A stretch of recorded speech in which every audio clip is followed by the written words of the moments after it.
Hello, स्वागत आहे तुमचे दीपा रेसिपीज या यूट्यूब चॅनलमध्ये। चला तर मग मी आज घेऊन आलेली आहे रेसिपी आषाढातली गोड पुरी कशी बनवायची आहे ते मी आज सांगणार आहे।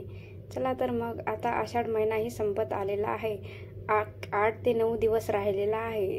तर मग मी गोड पुरी बनवलेली आहे शेवटी। चला तर मग ही आषाढ महिन्यातील गोड पुरी कशी बनवायची आहे ती मी या व्हिडिओमध्ये सांगणार आहे।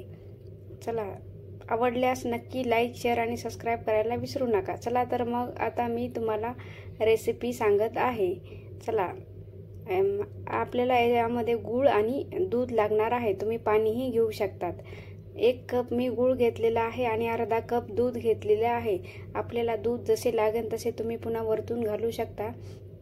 मी 1 कप गूळ घेतलेला आहे आणि कोमट दूध घेतलेले आहे व दुधामध्ये हे गूळ घालून हे सर्व मिश्रण एकत्र करा, म्हणजे छान होतं। आणि दूध घातल्याने कसं पुरी ही खूप छान मऊसूत होते आणि हे 8 ते 10 दिवस टिकते, कडकही होत नाही आणि खायला खूप छान लागते, एकदम खुसखुशीत होते। तुम्ही हे करून बघा। तुम्ही पाणीही घेऊ शकतात, पण माझ्याकडे जास्त दूध होतं म्हणून मी हे दूध घेतलेलं आहे। आणि कणिक तिंबताना जर जास्त दूध लागले तर तुम्ही हे अजून दूध वाढवू शकता। चला तर मग हे 10 मिनिटं भिजवण्याकरता ठेवून द्या दूध आणि गूळ।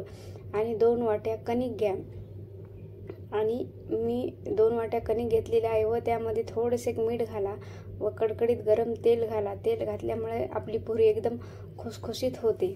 आणि हे सर्व मिश्रण आता हाताच्या साहाय्याने सर्व एकत्र करा। त्याचा गोळा असा घट्ट होतो, असा मूठ होती का बघा तुम्ही। चला तर मग आता तुम्ही कसं करत आहे तुम्ही बघू शकता। सगळं पीठ हे हाताने चोळून घ्या व सगळं मोकळं करा।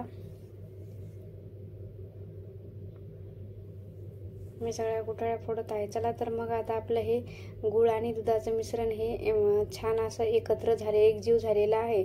यामध्ये मी थोडं घालून हे उंडा मळून घेत आहे। एकदम टाकलं तर उंडा खूप पातळ होईल आपला हे कणिक हे, त्यामुळे थोडं तुम्ही घालून हे कणिक मळून घेऊ शकतात। जर तुम्हाला जास्त दूध लागलं तर तुम्ही दूधही अजून घेऊ शकता। मला यामध्ये अजून अर्धा कप दूध लागले होते, मी अजून अर्धा कप दूध वाढवले होते। आपण जर एकदाच दूध घेतले तर खूप हे होते। तुम्ही बघू शकता आपला छानसा असा घट्टसर उंडा झालेला आहे। आपल्याला जास्त घट्ट करायचं नाही, एकदम मध्यम याच्यामध्ये घट्ट करायचं आहे। तुम्ही बघू शकता आता आपला हे कणिक हे आपण 10 ते 15 मिनिट भिजवू द्या। चला तर मग आता आपली हा पुरीचा उंडा खूप छान भिजलेला आहे व पोळीपाटावर तेल लावून हा उंडा छान असा मऊ करून घ्या व त्यामधून एक गोळा काढून छान अशी पातळ पोळी लाटून घ्या। जास्त पातळही करू नका, कारण की आपली पुरी जर खूप पातळ झाली तर ती वातड होते। वातड तर होणार नाही, कारण की आपण दुधामध्ये तिंबलेलं आहे, एकदम खुसखुशीत होणार आहे। तुम्ही बघू शकता छान अशी मोठी पोळी लाटून घ्या। मी आता ही पूर्ण पोळी लाटत आहे। हा खायला खूप छान लागतात, एकदम सुंदर लागतात। आषाढ महिन्यामध्ये हे नक्की करतात। आषाढ महिना आला की ही गोड पुरी असतेच, प्रत्येकाच्या घरी ही आषाढातली ही पुरी असते। तुम्ही आणि अशा छोट्या वाटीच्या मदतीने अशा गोल गोल छोट्या पुऱ्या तुम्ही पाडून घ्या किंवा त्याचे कापही करू शकता। यामध्ये मी खसखस टाकलेली नाही, कुणी खसखस टाकते, मला आवडत नाही म्हणून मी खसखस नाही टाकलेली। वरतून पोळी लाटल्यावर खसखसही टाकू शकतात, खूप छान लागते।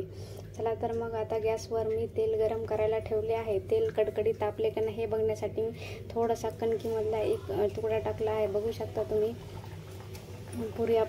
तेल आपलं खूप तापलेलं आहे व यामध्ये हळूहळू एक पुरी सोडा व छान अशा ब्राऊन होईपर्यंत छान तळा। आणि कारण की जर त्या अर्ध्या तळल्या तर त्या कच्च्या राहण्याची भीती असते, त्याच्यामुळे छान अशा ब्राऊन होईपर्यंत छान तुम्ही तळून घ्या व तेलामध्ये आलटून पलटून हे तुम्ही चमच्याच्या मदतीने तुम्ही करू शकता।